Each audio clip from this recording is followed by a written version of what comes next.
안녕하십니까, 조원입니다. 샤아트 연구소의 조원입니다. 시작하기에 앞서 어, 오늘은 저번에 이어서 경제 문제에 대해서 이제 어, 무엇을 그러면 어떻게 국민에게 이익을 줄 것인가. 저는 종국적으로 제3시장이 활성화되고 경제가 성장하고 수익이 많이 난다면 현금으로 지급하는 것이 아닌 로봇을 국민에게 주는 그런 배당을 하는 것이 최종 목표라고 할 수 있습니다. 은하철도 999의 처리가 자기가 로봇이 돼서 영생을 누리라고 했지만 우리 인간이 그렇게 로봇이 될 수는 없는 거고, 대신 로봇들이 자신을 대신해서 일을 해주고 거기에서 얻는 수익으로 인간이 생활할 수 있다면 아, 노동에서 어느 정도 벗어날 수 있지 않을까 하는 생각을 하고 있습니다.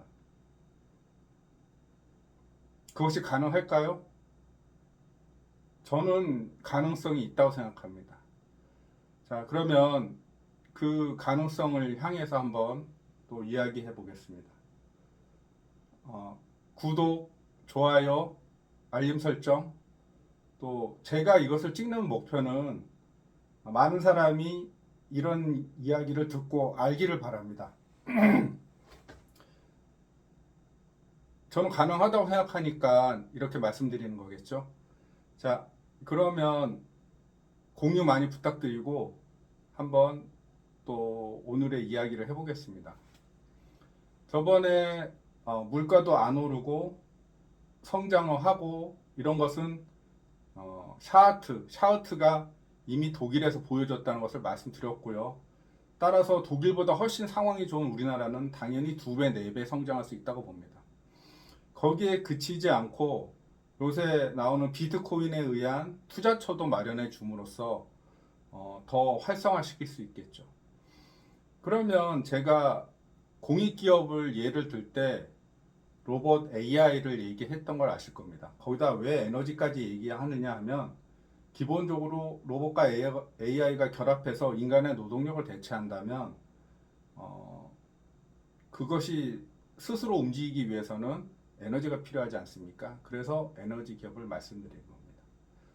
이런 것들이 복합적으로 돼서 어떤 효율성을 달성한다면 당연히 거기에서 이제 기업이니까 배당을 주어야 되겠죠.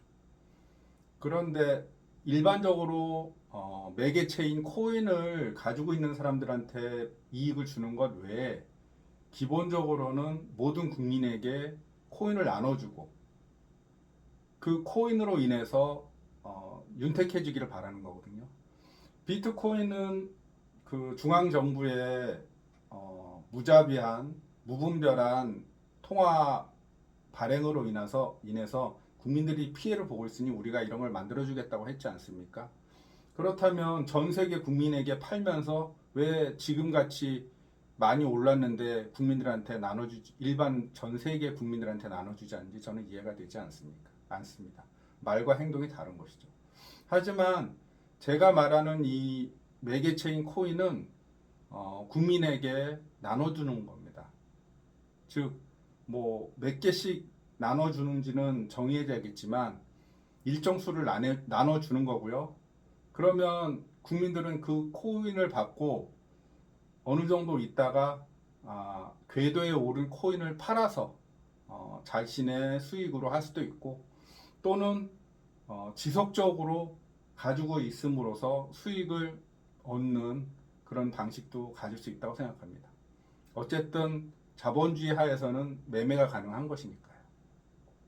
다만 국민들에게 일정 수를 나눠주지만 한 사람이 그 부를 독점해서는 안 된다고 생각합니다. 따라서 한 사람이 보유할 수 있는 코인의 양도 한정되어야 한다고 말씀드렸습니다.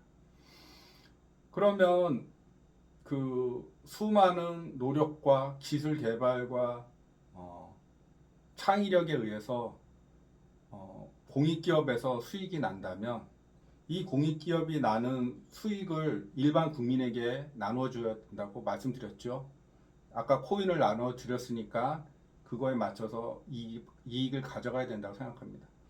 그러면 금전으로 지급하느냐? 보통 다 배당은 금전이나 주식으로 주는데 저는 그것이 아니라 로봇으로 배당해야 된다고 생각합니다.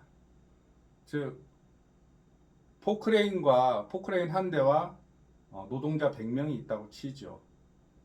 물론 포크레인을 운영하기 위해선 기사가 있어야 되겠고요.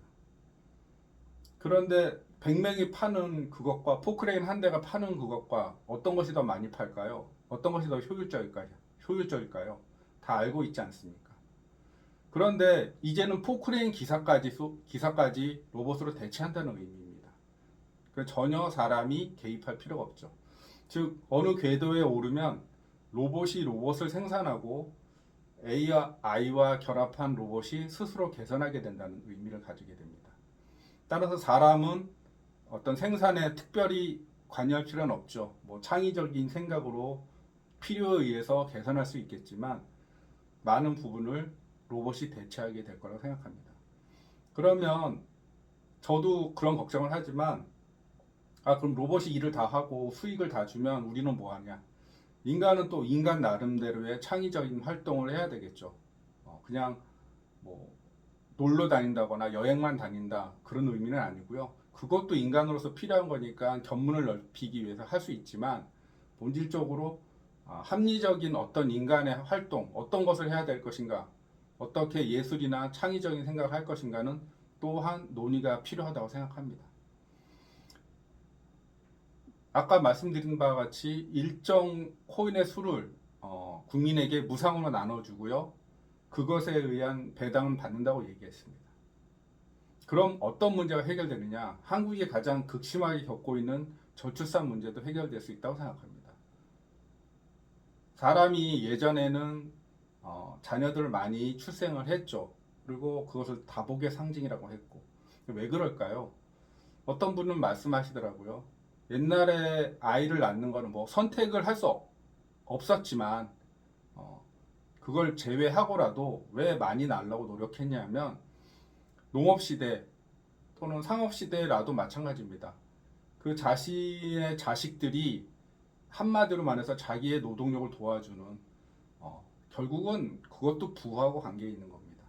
자식이 많으면 내가 100평을 이 농사를 질 수 있다면 10,000평 이렇게 농사 질 수 있지 않겠습니까? 10명의 아이들이 있다면 그런 의미에서 사람들이 아이를 낳았다고 합니다.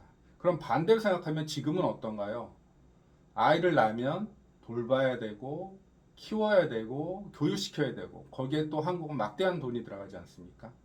이런 막대한 비용이 들어가는 것 그런데 자식을 다 키워놓으면 또 자식한테 뭐라 그럴까 노후를 책임지게 할 수 없는 상황에 이르렀다고 생각합니다. 그렇기 때문에 그걸 아는 사람들의 입장에서는 자식을 1명 또는 2명밖에 낳지 않는 것이죠. 물론 재산이 많은 분들은 아이들을 많이 낳고 있다는 사실은 아시겠죠? 많이 보통 사람보다 많이 낳는 것 같습니다. 또 하나의 문제가 우리나라 부동산 문제가 굉장히 극심하죠. 왜냐하면 영토는 좁은데 사람은 상대적으로 많기 때문에 그것이 문제가 되기도 하잖아요. 항상 그 과한 화폐량에 의해서 부동산은 오르고 물가는 오르고 그러다 보니까 어떻게 하면 사람들이 불로소득이라든가 또 수익을 창출할까 생각해서 토지를 많이 갖거나 부동산을 많이 가지려고 하는 것 당연한 어떤 귀결이라고 생각합니다. 이 토지개혁에서 대해서 얘기하려면 이승만 정권 때 토지개혁이 있었다고 하죠. 그 당시에 많은 뭐 북한이라든가 대만이라든가 많은 나라들이 토지개혁을 했지만 성공한 나라도 있고 실패한 나라도 있습니다. 실패한 나라가 한국이죠. 사실은 토지개혁을 시도했지만 실패했다고 저는 봅니다. 어떤 분들은 성공했다고 얘기하는데 시도는 했지만 실패했습니다. 그 실패의 원인이 6.25 때문이라고 보는 게 맞는 것 같아요. 6.25 전쟁 때문에 토지 개혁이 실패했다고 보고요. 그 결과로 이촌향도 전부 서울로 많이 올라오지 않았습니까? 그리고 공업화 하면서 했고, 공업화에 의해서 원인이 있기도 하지만, 따라서 지금도 역시 또 옛날에 노태우 정권 때 뭐 토지 공개념 이래서 조세 본 바에 의하면 부자들이 대부분 많이 가지고 있죠.